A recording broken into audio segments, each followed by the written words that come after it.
What's going on, people? Ryan Williams ASC back with another match preview. It's Arsenal going to Turf Moor to take on Burnley. Now, guys, if you're new to the channel, please make sure you like, share, and subscribe. And we finally hit 100 subscribers. We're currently at 102, but we finally hit that target. I want to thank everybody that's been sharing the content on Twitter, on Facebook, on wherever, all the social platforms. Thanks again. I appreciate you all. Like I always say, guys, if you have your comments on the matches or any of these videos, leave it below. But again, thanks again.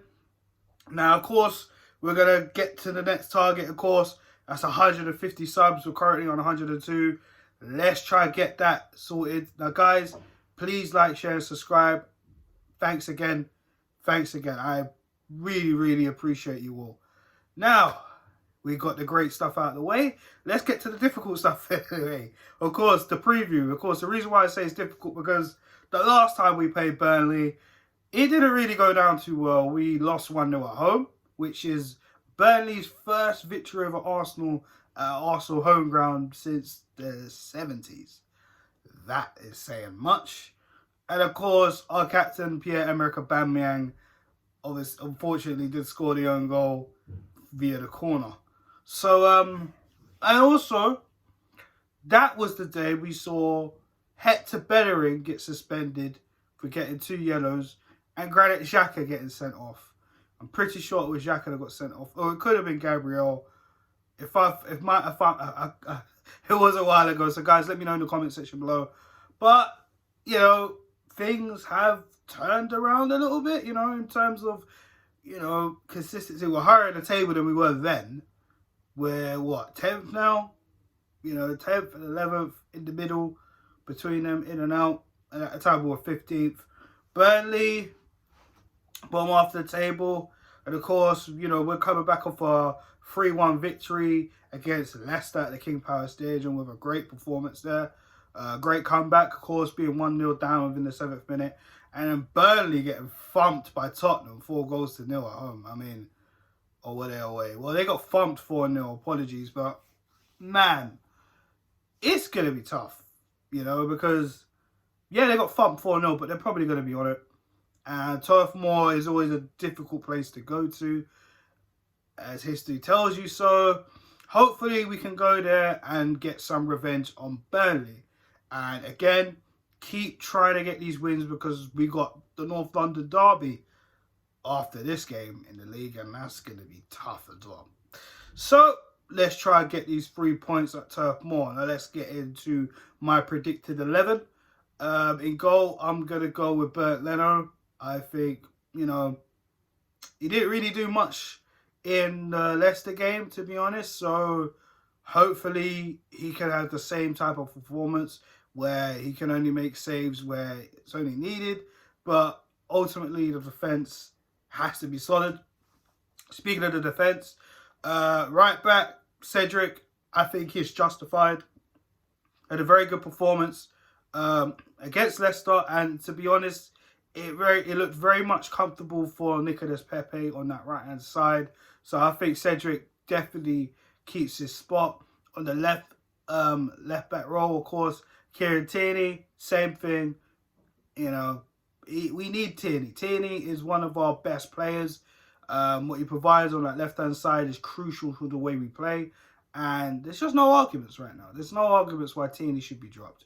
He can't be dropped. Simple as that. Unless it's injury, you know, but nah.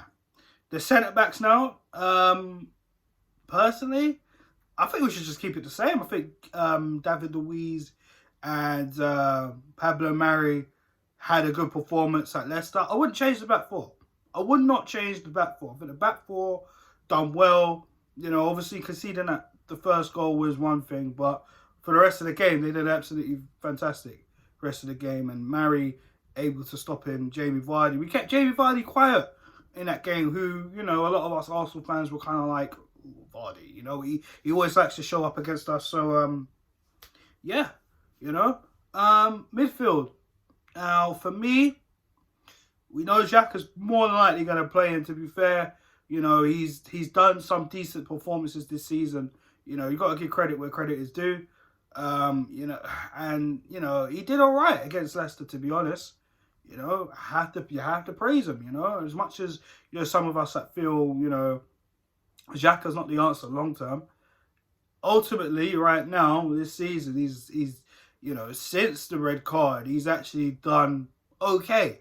You know, and the performance against Leicester, I think he done well. I think he was better than El Neni, which is why I'm actually you know what? I'm gonna give Xhaka and Partey a go. I know we're still Partey might be touch and go. He had only just come back, you know, the Benfica game, and then again he was a sub for the Leicester game, and he came in. He looked fantastic. So why not start him against Burnley? We're gonna need a lot of physical players against Burnley. We know Burnley; they don't take no prisoners. All right, so Partey and Xhaka are there in a double pivot. Now the three in front of them, that's going to be tricky as well. Because there's players I feel should really get a run out, and then there's players that I feel shouldn't really be dropped. So what do you do here? I think for me, of course, we know Emil Smith Rowe is more than likely not going to play because he did come off injured. And turns out, you know, for Mikel Arteta, the injury is not going to be long term. So, you know, we wish a speedy recovery for Emil Smith Rowe.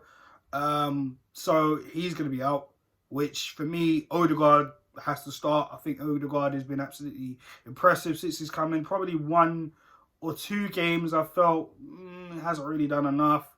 But, you know, Man City and what's the other game? I think that was pretty much it, to be honest with you. Probably the City game.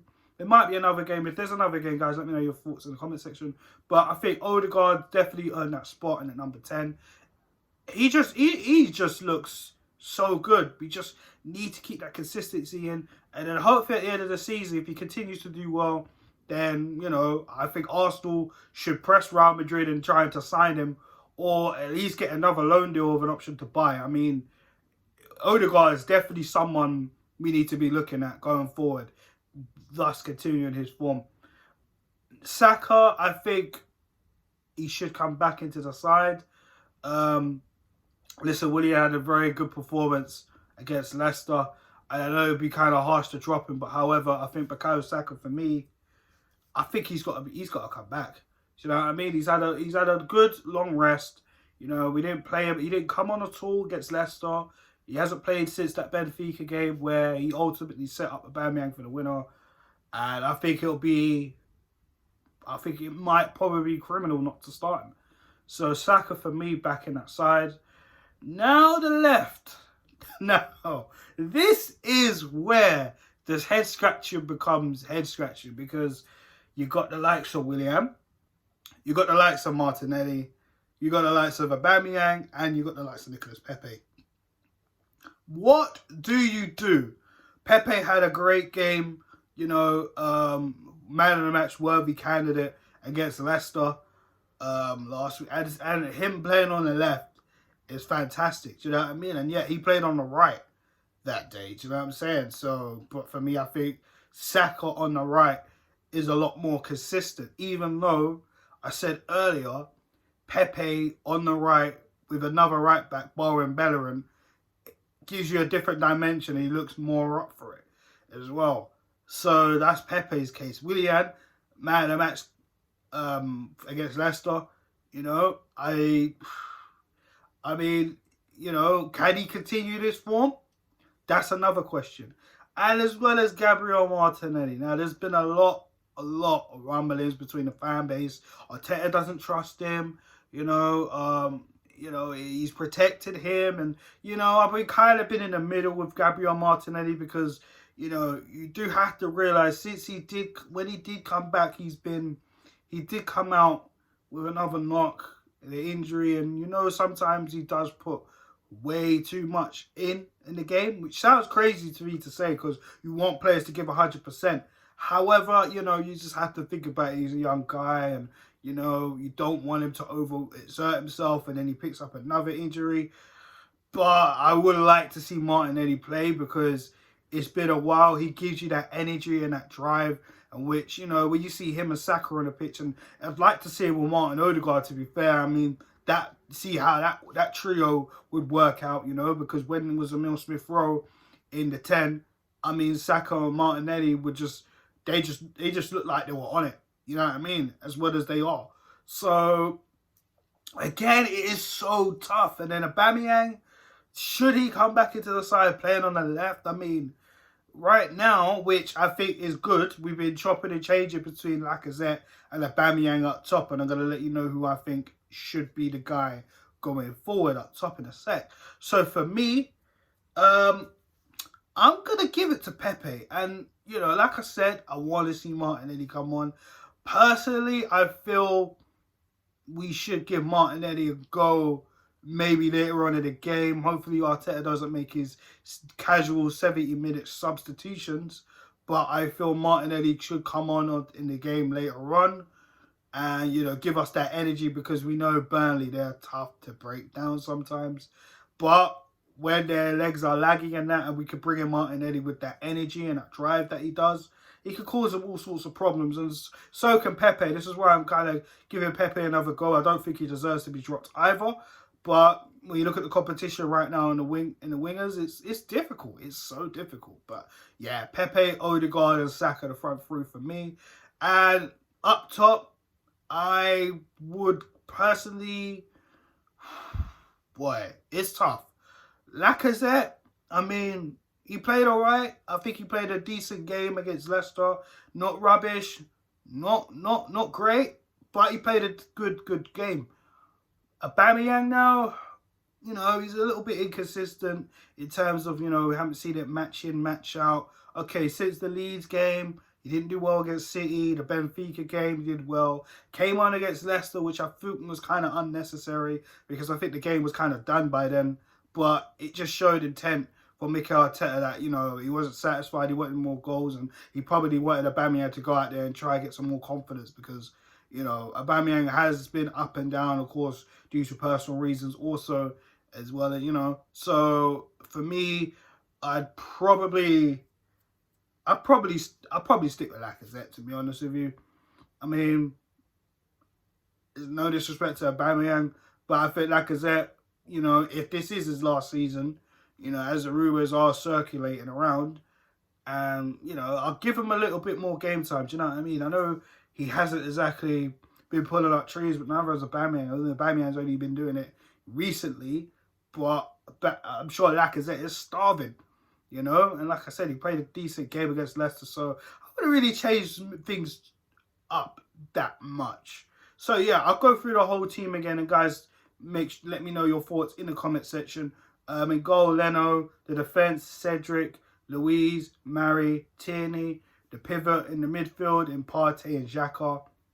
The three in front of them in Saka, Odegaard and Pepe. And up top, Alexander Lacazette.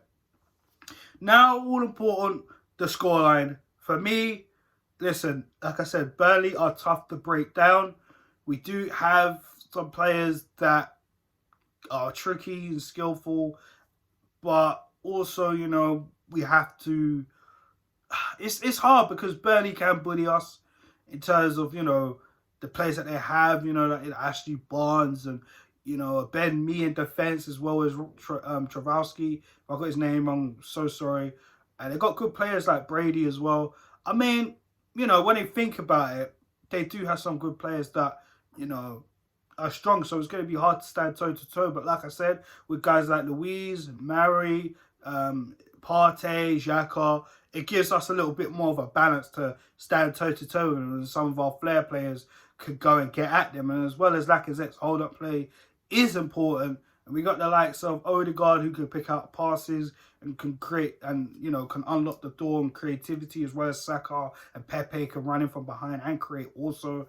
I think it gives us a good chance of even getting the victory here. So I'm going to go for an Arsenal 3-0 victory. Guys, let me know your thoughts in the comment section. Thanks again for checking out this video, of course. We finally made it to 100 subscribers. We're over now. We're 102. But guys, of course, the next target by the end of March. Let's get this channel up to 150 subscribers. Thanks again for checking out this video, guys. And I'll be back with the match reaction after the game. So, guys, take care. And Arsenal, let's go get the 3 points. Peace.